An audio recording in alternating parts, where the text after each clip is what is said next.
బెల్లుగూడలో bumper offer 3,75,00,000 G+2 4 BHK villa కొనండి. నెలకు 1,00,000 rent guarantee. Terms and conditions apply. Namaste, నేను విజయ్. ప్రస్తుతం యావత్ దేశం అంతా కూడా ఆదివారం జరగబోతున్నటువంటి ఇండియా న్యూజిలాండ్ T20 world cup final match కోసం ఎదురు చూస్తుంది. ఈ మ్యాచ్లో న్యూజిలాండ్ పై గెలిచి ఇండియా వరుసగా ఈ ఏడాది కూడా అంటే 2026లో కూడా వరల్డ్ కప్ని గెలవాలనేటువంటి ఆశతో కోట్లాది మంది భారతీయులందరూ కూడా ఎదురు చూస్తున్నారు. నిజంగా ఈ క్రీడా గణాంకాలన్నింటినీ పక్కన పెడితే అసలు జ్యోతిష్య శాస్త్రం ఏం చెబుతుంది? ఇండియాకి ఈ మ్యాచ్లో గెలిచే అవకాశాలు ఎలా ఉండబోతున్నాయి? ప్లేయర్ల జాతకాలు ఏ విధంగా ఉండబోతున్నాయి? వీటి గురించి డిస్కస్ చేద్దాం. మనతో పాటున్నారు ప్రొఫెసర్, ప్రముఖ జ్యోతిష్యులు ముళ్లపూడి సత్యనారాయణ మూర్తి గారు. నమస్తే. నమస్కారం విజయ్ గారు. క్రీడా గణాంకాలని వీటన్నిటి పక్కన పెట్టేద్దాం. అసలు ఆస్ట్రాలజీ ఏం చెప్తుంది? ఎవరికి విన్నింగ్ ఛాన్సెస్ ఎక్కువ ఉండే అవకాశం ఉంది? ఈ T20 ప్రపంచ కప్లో అహ్మదాబాద్ ఆడేటటువంటి ప్లేసు సొంతగడ్డ, మేషరాశి. దీనిపైన మనకు అనుకూలంగా ఉంది. వైడ్గా మనము ఈ యొక్క గేమ్లో మన వాళ్ళంతా కూడా ఆడడానికి ఎక్కువ అవకాశాలు ఉన్నాయి. అంటే అగ్రెసివ్గా ఆడతారు అండ్ డిఫెండింగ్ ఛాంపియన్స్ మనం. సౌత్ ఆఫ్రికా ఎంతో చక్కగా ఆడినప్పటికీ కూడా ఓడిపోయింది. అవును. ఓడిపోయింది. వ్యూహాలు మారుస్తారు మన వాళ్ళు. ఇప్పుడు వ్యూహాలు మార్చి ఆడేటటువంటి విధానంలో వాళ్ళు అన్ని ఫార్మాట్స్లో కూడా ఆడగలిగేటటువంటి మనగాడు, శతాబ్దానికి ఒక్కసారే పుట్టేటటువంటి బుమ్రా. సునీల్ గవాస్కరే ఆయనకి ఆ స్టేట్మెంట్ ఇచ్చాడు. సునీల్ గవాస్కర్ గారి గురించి మనం చెప్పక్కర్లేదు. ఆ విధంగా బుమ్రా ఒక మెజిషియన్ అనమాట. ఇతని మీద ఆధారపడి ఈ యొక్క గేమ్. బుమ్రా కూడా మనకి ఈ యొక్క ధనుసు రాశి. అలాగే భారతదేశం అంటే బుమ్రా ఎక్కువ వికెట్లు కానీ తీయగలిగితే మ్యాచ్ మన వైపు వస్తుందని డెఫినెట్గా. అండ్ నెక్స్ట్ చిన్న అమెండ్మెంట్ అంటే ఎన్ని వికెట్లు తీసే అవకాశం ఉందంటారు? బుమ్రా మోర్ దాన్ 4 వికెట్స్ తీస్తాడు. 4 గంటలే 4 వికెట్లు ఆడాలి. ఇప్పుడు అతను టెన్షన్ ఫీల్ అవ్వకుండా జాగ్రత్తగా కనుక వెళితే, ఎందుకంటే ఇప్పుడు అంతా అతని చేతిలోనే ఉంది. సునీల్ గవాస్కర్ కూడా అదే ఎక్స్పెక్ట్ చేస్తున్నాడు.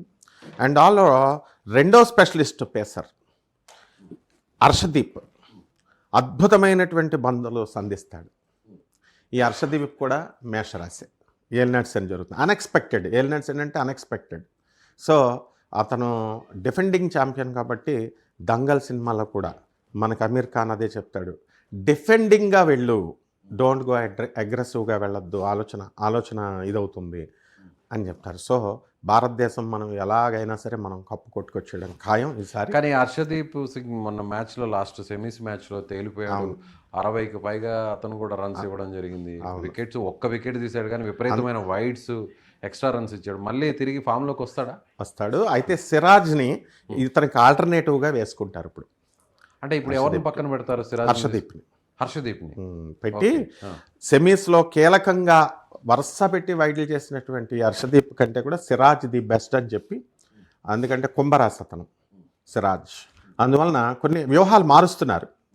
మార్చే ఎక్స్పెక్ట్ చేయడానికి లేని విధంగా అన్ఎక్స్పెక్టెడ్గా ఈ వ్యూహాలతో మన వాళ్ళు చేస్తున్నారు. అండ్ ఆడితే హర్షదీప్ ఫామ్ లోకి వచ్చే ఛాన్స్ ఉంది. కాకపోతే హర్షదీప్ ప్లేస్ లో ఒకవేళ సిరాజ్ ఆడిచ్చేటువంటి ఛాన్సెస్ కూడా ఉన్నాయి. 100% ఉన్నాయి.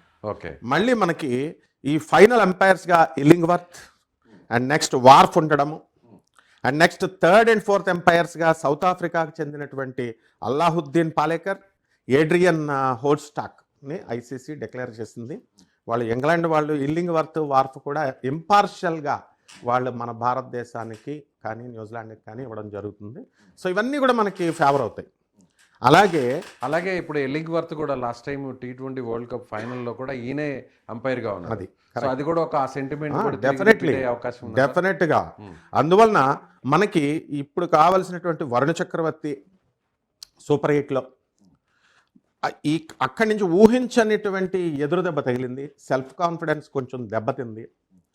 ఇవన్నీ కూడా తీసుకొని మనం కులదీప్ని ఫైనల్లో ఆడించేటటువంటి అవకాశాన్ని పరిశీలిస్తున్నారు. ఓకే. బౌలింగ్లో ఇప్పుడు 2 మార్పులు జరిగే అవకాశం ఉందంటారు. ఒకటి ఏదైతే హర్షదీప్ సింగ్ ప్లేస్లో సిరాజ్ని, మన హైదరాబాద్ బౌలర్ సిరాజ్ని ఆడించే ఛాన్సెస్ ఉండొచ్చు. అదేవిధంగా ఇప్పుడు ఎవరైతే వరుణ్ చక్రవర్తి తేలిపోయాడో ఆల్రెడీ మనం చూస్తున్నాం లీగ్ మ్యాచెస్లో అన్నీ కూడా వరుసగా సెమీస్లో కూడా తేలిపోయాడు. సో ఆయన ప్లేస్లో మళ్ళీ తిరిగి కుల్దీప్ని ఆడించే ఛాన్స్ ఉంది. సో కుల్దీప్ని ఆడిస్తే కుల్దీప్కి ఏమన్నా వికెట్స్ పడతాయి? డెఫినెట్గా పడతాయి.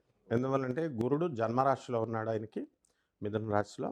తర్వాత ఈ యొక్క ఫేవరబిలిటీ రాహు, మనకు ఉన్నటువంటి రాహు, కుజ, బుధ, శుక్ర గ్రహాలన్నీ కూడా మనకి కుంభరాశిలో ఉండడము, శని వక్రించి మీనరాశిలో ఉండడము, ఈ కులదీప్ని కనుక ఫైనల్లో ఆడించేటటువంటి అవకాశాన్ని కనుక పరిశీలిస్తే డెఫినెట్గా మనం ఇండియా గెలవడానికి అవకాశాలు ఉన్నాయి. రైట్. అలాగే ఫార్మాట్ ఏదైనా సరే బంతి చేతికిస్తే చాలు సానుకూల రిజల్ట్ని రప్పించేటటువంటి బూమ్రా మీదే మొత్తం మ్యాచ్ అంతా కూడా ఉంది. సో ఈ విధంగా మనకున్నటువంటి జట్టుని మనం సాధికారకంగా ప్రజెంట్ చేసుకోలేకపోవడం, మనకున్నటువంటి కొన్ని లోపాలను అధిగమించాలి మనం.